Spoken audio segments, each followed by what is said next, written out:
ગામડાના લોકો રોડ પર આવીને આરતી અને સ્વાગત કરવા માટે અમને ઉભા રાખતા આવ્યા એટલે અમે ખૂબ મોડા પહોંચ્યા છે. પણ અહીં આવીને અમે જોયું તો દાહોદના વડીલો, દાહોદના યુવાનો અને માતા બહેનોમાં જે જુસ્સો છે, જે ભાવ છે અમારા માટે, આ તમારો ભાવ, આ તમારી લાગણી, આ તમારો પ્રેમ અમને અવારનવાર આ વિસ્તારમાં ખેંચી લાવે છે. અને આજે અમે આવીને જોયું, વરસાદ છે છતાંય, વ્યવસ્થા નથી છતાંય હજારોની મેદની અહીંયા આવીને ઉપસ્થિત થયેલી છે. બધાને મેં બે હાથ જોડીને નમન કરું છું, વંદન કરું છું.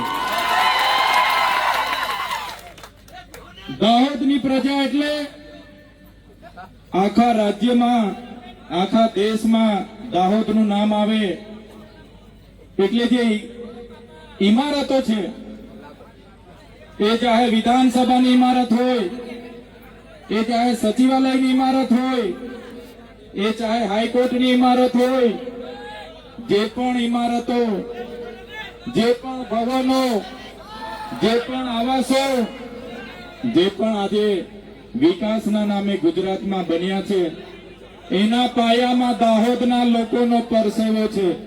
અને એ દાહોદના લોકોને મારે સંબોધન કરવાનું છે. ત્યારે મને આનંદ થાય છે કે એ દાહોદની પ્રજાની વચ્ચે છું, જેમની આજે સંઘર્ષની વાતો થાય છે, સાહસની વાતો થાય છે અને દાહોદની પ્રજાની મહેનતની વાતો થાય છે. ત્યારે આ ગુજરાતના વિકાસમાં પાયામાં દાહોદની પ્રજાનો પરસેવો છે. એટલા માટે આજે ગુજરાત વિકાસની પંથે આગળ વધી રહ્યું છે. આઝાદીના 78 વર્ષ થઈ ગયા. આજે અઠવાડિયા પહેલા, દિવાળી પહેલા ગુજરાતની સરકારે વિકાસ સપ્તાહ માટે ગામડે ગામડે રથ લઈને એમના ધારાસભ્ય અને સાંસદ સભ્ય પહોંચતા હતા, ફરતા હતા અને વિકાસની ગાથા સંભળાવતા હતા. વિકાસની મોટી મોટી વાતો થતી હતી.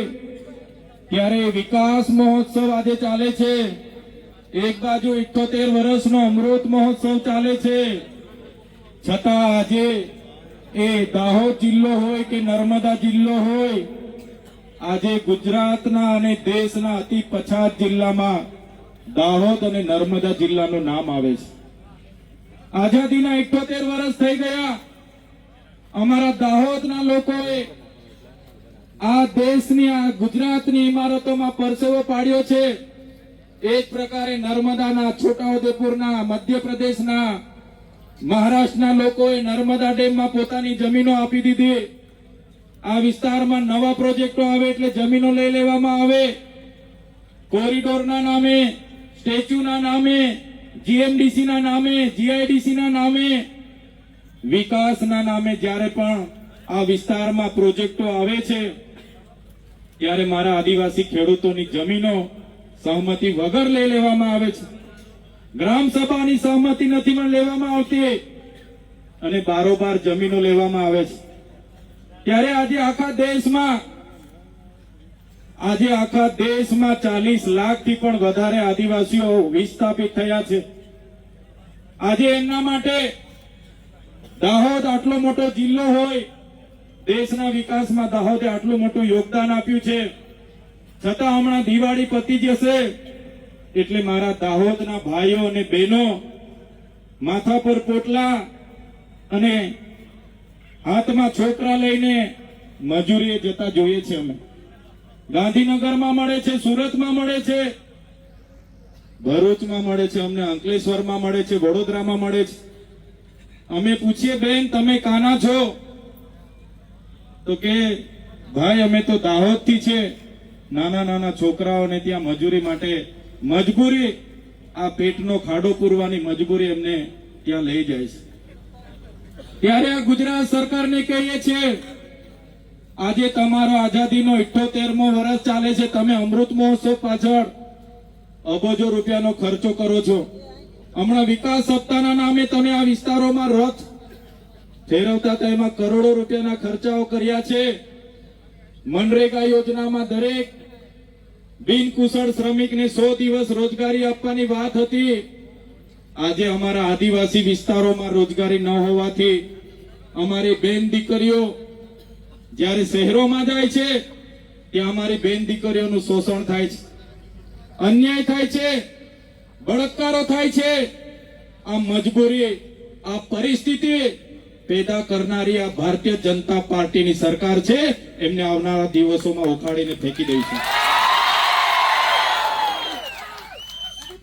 મનરેગામાં કૌભાંડો થયા. અમારા લોકો એક બાજુ રોજગારી માંગે, અમને રોજગારી આપો, રોજગારી આપો, અને આપણા મંત્રીઓના છોકરાઓ રોજગારીના પૈસા પોતાના એજન્સીના ખાતામાં કરોડો રૂપિયા સેરવી લીધા. અહીં એક બાજુ આપણી બહેનો પીવાના પાણી માટે તરસે અને એમના સાંસદ, એમના ધારાસભ્યના લોકોએ નલ સે જલમાં કરોડો રૂપિયાના કૌભાંડો કરી લીધા. અહીંયા દાહોદમાં આપણા મૂળ માલિકોની જે જમીનો હતી એ જમીનો ખોટા દસ્તાવેજો ઉભા કરીને કેટલાક અધિકારીઓ અને નેતાઓએ બારોબાર વેચી દીધી. ત્યારે મારા યુવાનોને, મારા વડીલોને આહવાન કરું છું, મેં આવનારી ચૂંટણીમાં એ લોકોને તમારે આનો જવાબ, ઈંટનો જવાબ પથ્થરથી આપવાનો છે. ઈંટનો જવાબ પથ્થરથી આપવાનો છે. જંગલ ખાતામાં ગયા વર્ષે 100 કરોડનું દાહોદનું કૌભાંડ થયું. ગુજરાત પેટર્નમાં કૌભાંડ થયું. આદિ આદર્શ ગ્રામમાં 100 કરોડ રૂપિયા દાહોદમાં આવ્યા, એનું કૌભાંડ થયું. દરેક વખતે અમે દાહોદ આવીને મીડિયા મિત્રોને જણાવ્યું કે દાહોદના લોકો સાથે આટલી બધી અન્યાય કેમ. ત્યારે આ વિસ્તારના સાંસદોના નામ આવે અને તપાસ બંધ થઈ જાય. આ વિસ્તારના ધારાસભ્યોના નામ આવે અને તપાસ બંધ થઈ જાય. આ વિસ્તારના મંત્રીઓના નામ આવે અને તપાસ બંધ થઈ જાય.